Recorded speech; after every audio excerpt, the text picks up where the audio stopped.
Os paradoxos dão um nó na nossa cabeça.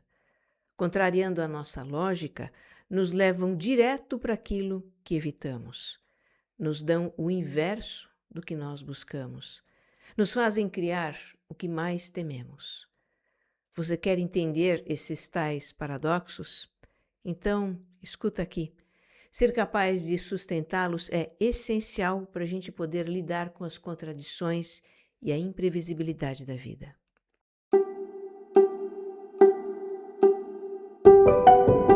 Eu lhe dou as boas-vindas ao Autoconsciente, um podcast que fala de vida interior, a vida que a gente tem aqui dentro com a gente mesma. Eu sou Regina Gianetti, mentora de vida interior, e a minha intenção é que ao terminar este episódio você se sinta melhor do que quando começou. O meu trabalho é ajudar pessoas a viverem mais autoconscientes, mais conectadas com a sua essência, mais em paz consigo mesmas. Eu dou mentorias online e retiros presenciais. Tem links para você conhecer os meus trabalhos na descrição deste episódio. O Autoconsciente é um podcast serial. Os episódios têm uma sequência em que os temas vão se aprofundando. Então, se você está chegando agora, escuta desde o número 0. Tem uma jornada de autoconhecimento aqui para você. Já deixa o seu like, siga o podcast e, se você gostar do que vai ouvir aqui, compartilhe com seus grupos de mensagens. O que faz bem para você pode fazer para muito mais gente. Episódio 183. Os paradoxos da vida.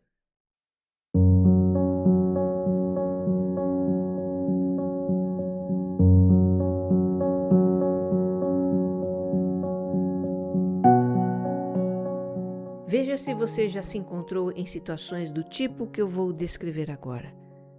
Uma pessoa quer se sentir segura de que um projeto dela vai dar certo. Então, imagina situações que podem atrapalhar o seu projeto e começa a controlar as coisas para evitar essas situações. Só que quanto mais ela tenta controlar as coisas, menos segura se sente sobre o resultado do projeto. Ou seja, o que ela faz para se sentir segura gera o efeito contrário. Outro exemplo. Uma pessoa quer evitar de sentir ansiedade e faz de tudo para se manter calma. Então ela tenta afastar pensamentos de preocupação, evita situações que a deixam nervosa, foge de lugares movimentados, evita encontrar pessoas agitadas. Ela se preocupa tanto em evitar situações que afetem a sua calma, que isso começa a deixá-la ansiosa. Bom, eu não me surpreenderia que você já tenha vivenciado situações semelhantes, em que algo que você fez para se afastar de uma situação indesejável levou você direto para ela, ou ampliou o tamanho dela. E isso acontece mesmo na nossa vida. É quando nos deparamos com paradoxos. Um paradoxo é uma situação, uma ideia ou dinâmica em que elementos aparentemente opostos ou contraditórios coexistem, dependem um dos outros ou até produzem um ao outro. E isso dá um nó na nossa cabeça. Os paradoxos contrariam a nossa lógica binária. Segundo essa lógica, se você tem duas coisas que são opostas e escolhe uma, automaticamente exclui a outra. Tipo, se você vai para o norte, não vai para o sul. Se você está aqui, você não está lá. Se você acende a luz, elimina a escuridão. Acontece que nem tudo na vida se comporta assim. Há muitas situações em que você não elimina uma coisa porque escolheu o oposto dela. Há muitas situações em que você não se livra de uma coisa lutando contra ela, mas você a piora justamente porque está lutando contra ela. Assim se comportam os paradoxos. Eles sempre existiram, sempre representaram um desafio para o nosso modo de entender a realidade. E hoje, no mundo altamente complexo em que a gente vive, é fundamental entender que eles não são uma incoerência, mas um aspecto natural da realidade com a qual a gente precisa aprender a lidar. Como diz o filósofo francês Edgar Morin, hoje mais do que nunca, precisamos ser capazes de sustentar os paradoxos. Esta é a palavra, sustentar. Isso é essencial para a gente poder lidar com as contradições e a imprevisibilidade da vida. Sem ser capaz de sustentar paradoxos, fica mais difícil viver numa realidade complexa.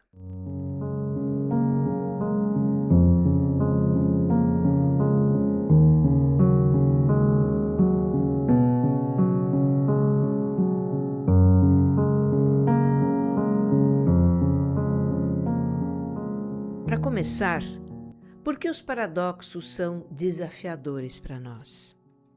Essa é uma questão com várias camadas. Nós vamos explorar algumas. Uma camada é o modo de percepção da realidade, com base em opostos. Ou seja, a gente percebe uma coisa em oposição à outra, ou no contraste com outra. A gente percebe o que é luz porque ela tem o oposto, que é a escuridão. Percebe o que é alto em relação ao seu oposto, o baixo. Percebe o agradável em relação ao desagradável, o quente em relação ao frio, e por aí vai. São incontáveis os pares de opostos que nos permitem perceber a realidade e criar o nosso sistema de valores, do que é bom e ruim, o que é desejável e indesejável, o que é certo e o que é errado e etc. Nessa percepção dual de dois polos da realidade, nós intuímos que se uma coisa é oposta à outra, então uma exclui a outra. É a negação da outra. É uma lógica assim. Aqui eu tenho A e aqui eu tenho não A. Vemos A e não A como coisas separadas, como extremos inconciliáveis. Como se ao escolher uma delas, a gente estivesse automaticamente evitando a outra ou anulando a outra. Uma segunda camada da nossa dificuldade em lidar com paradoxos é a dualidade das nossas emoções. As emoções são regidas por dois sistemas do cérebro que são opostos um ao outro. De um lado, o sistema de recompensa, que nos estimula a buscar experiências positivas para nós, experiências de prazer, afeto, conquista, satisfação das nossas necessidades, pertencimento. O sistema de recompensa nos motiva a ter essas experiências e nos recompensa com a sensação de bem-estar. De outro lado, tem o sistema de evitação, que age para nos proteger de tudo que possa representar uma ameaça à nossa segurança. Situações perigosas que trazem risco de nos ferirmos fisicamente ou emocionalmente, ter algum tipo de perda, sofrer rejeição. Para nos manter afastados de situações ameaçadoras, o sistema de evitação gera as emoções de medo, ansiedade, estresse, raiva, vergonha, culpa, emoções que trazem mal-estar. Então veja que tanto racionalmente como emocionalmente, nós estamos sempre transitando entre opostos. Entendemos, experienciamos os opostos como as extremidades de uma régua. E o problema com os paradoxos é que há e não estão em extremidades, mas de uma certa forma eles se tocam. É justamente o que encontramos quando, como no exemplo que eu dei antes, uma pessoa fica ansiosa porque faz de tudo para evitar a ansiedade.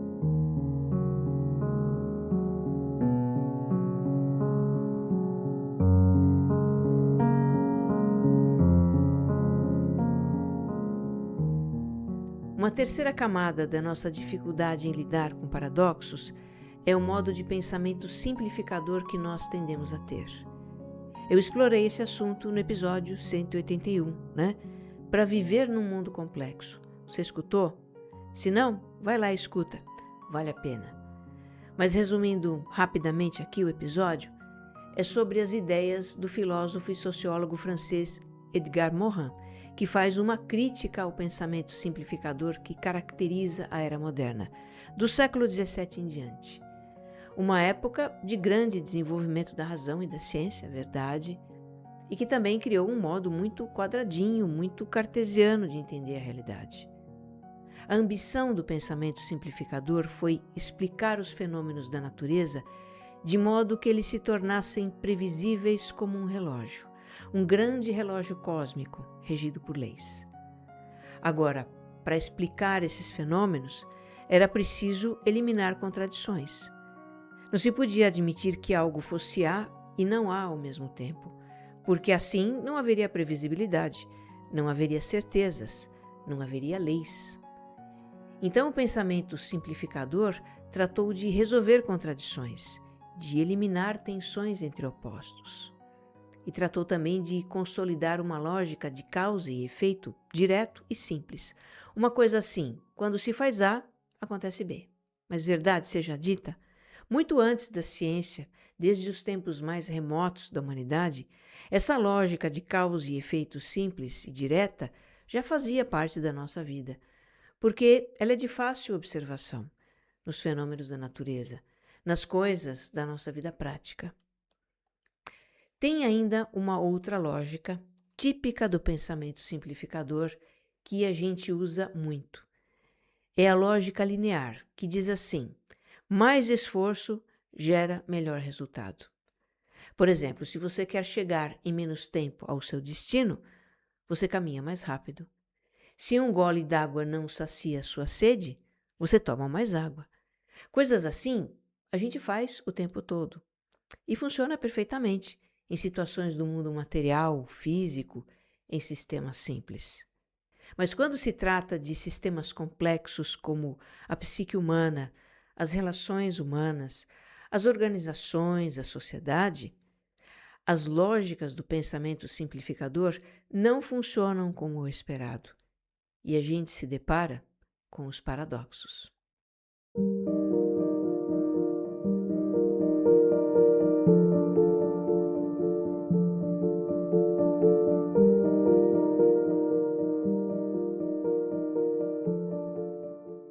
Eu vou agora descrever para você 3 situações paradoxais bastante comuns na nossa vida. A primeira é: o que eu persigo se afasta. Uma boa metáfora para ilustrar isso é a da bola na piscina. Imagine que uma bola daquelas grandes e coloridas que as crianças usam para brincar flutua no centro de uma piscina olímpica, dentro de um ginásio. Não tem vento, não tem ninguém dentro da piscina e ela parece assim um espelho d'água. Uma pessoa quer muito pegar a bola no centro da piscina e ela mergulha e começa a nadar rapidamente em direção à bola. E o que acontece? Os movimentos dela criam ondas que afastam a bola. É algo assim que acontece em situações da vida em que a gente intensifica uma ação para obter um resultado. E o resultado acaba sendo o inverso do que a gente busca. No trabalho, por exemplo, uma pessoa resolve trabalhar mais horas para ser mais produtivas. E isso pode até acontecer no começo. Mas depois de um certo tempo surgem cansaço, perda de foco, irritabilidade. E qual é o resultado? Ela se torna improdutiva. Numa relação afetiva, a pessoa quer se sentir segura dos sentimentos do parceiro e começa a pedir provas de amor, a cobrar a atenção e a presença do outro. Quanto mais ela faz isso, mais sufoca o parceiro, que começa a se distanciar, deixando a pessoa insegura. Quer dizer, a ênfase dela em se sentir segura resultou em maior insegurança. Numa situação de comunicação, a pessoa acredita que quanto mais argumentos ela apresentar, mais efetiva vai ser em convencer o outro do que ela quer. Aí a pessoa insiste mais e mais na argumentação até que o outro não escuta mais nada ou até discute com ela. E o seu esforço de argumentação não dá resultado. Em quantas outras situações da vida algo assim acontece, não é? A gente não está conseguindo o que quer e faz mais do mesmo, com mais esforço, dobra a aposta e o resultado é o inverso.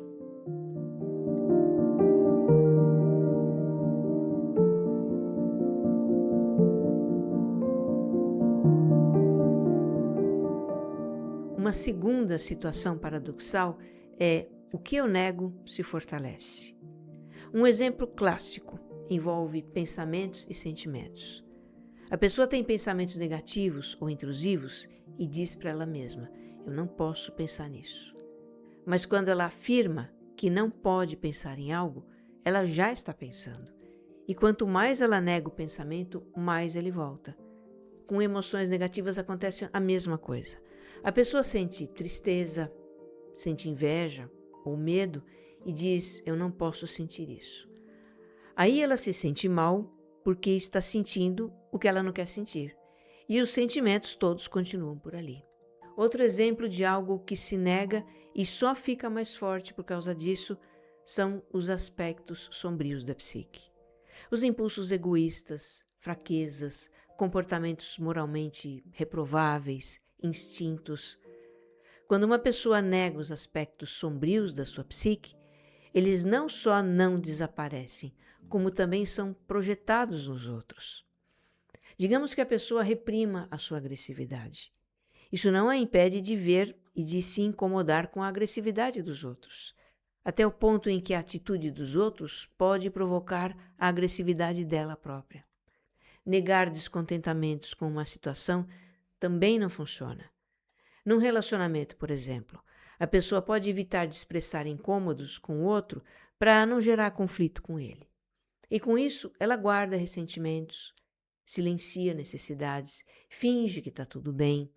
Isso vai criando uma tensão dentro dela, até que em algum momento, com todo aquele sentimento acumulado, ela explode e acaba criando com ainda mais intensidade o conflito que ela estava tentando evitar. E olha, não é somente em situações da nossa vida pessoal que esse paradoxo se manifesta. Na vida coletiva também. Um exemplo típico é a radicalização de opiniões e posicionamentos que a gente vê tanto atualmente. Quanto mais um grupo de pessoas tenta negar ou anular o grupo que pensa diferente, mais esse grupo reage e se fortalece. E assim, um vai radicalizando o outro. Então veja, tem certas coisas que se a gente nega, tenta agir como se elas não existissem, essas coisas se fortalecem e nós acabamos tendo que nos haver com elas de qualquer jeito. E para encerrar, uma terceira situação paradoxal. O que eu temo, eu crio. O que eu tento afastar de mim, me alcança. Um dos exemplos é o medo da ansiedade que eu já citei anteriormente.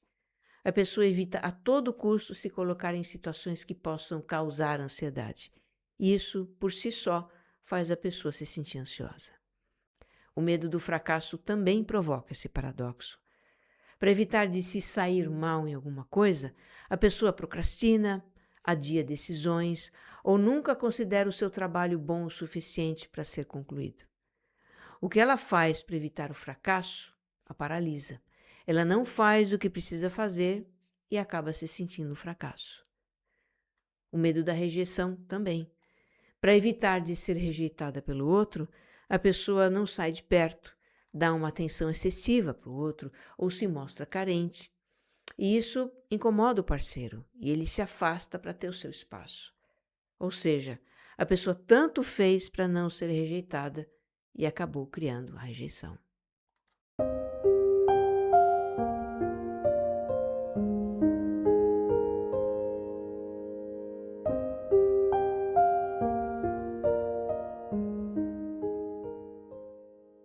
Agora é o momento da pergunta que não quer calar. Como lidamos com esses tais paradoxos? Edgar Morin diz que, para começar, nós precisamos assumir que o mundo não funciona apenas segundo lógicas simples do tipo ou isso ou aquilo. A realidade da vida, da natureza, do universo, contém o simples, mas não é algo de todo simples. E é inútil querer que ela seja previsível e controlável. A realidade é complexa. É um tecido de agentes e acontecimentos que são heterogêneos, têm a sua individualidade e ao mesmo tempo são inseparavelmente associados. Nessa realidade complexa, elementos aparentemente opostos coexistem, interagem e muitas vezes produzem um ao outro.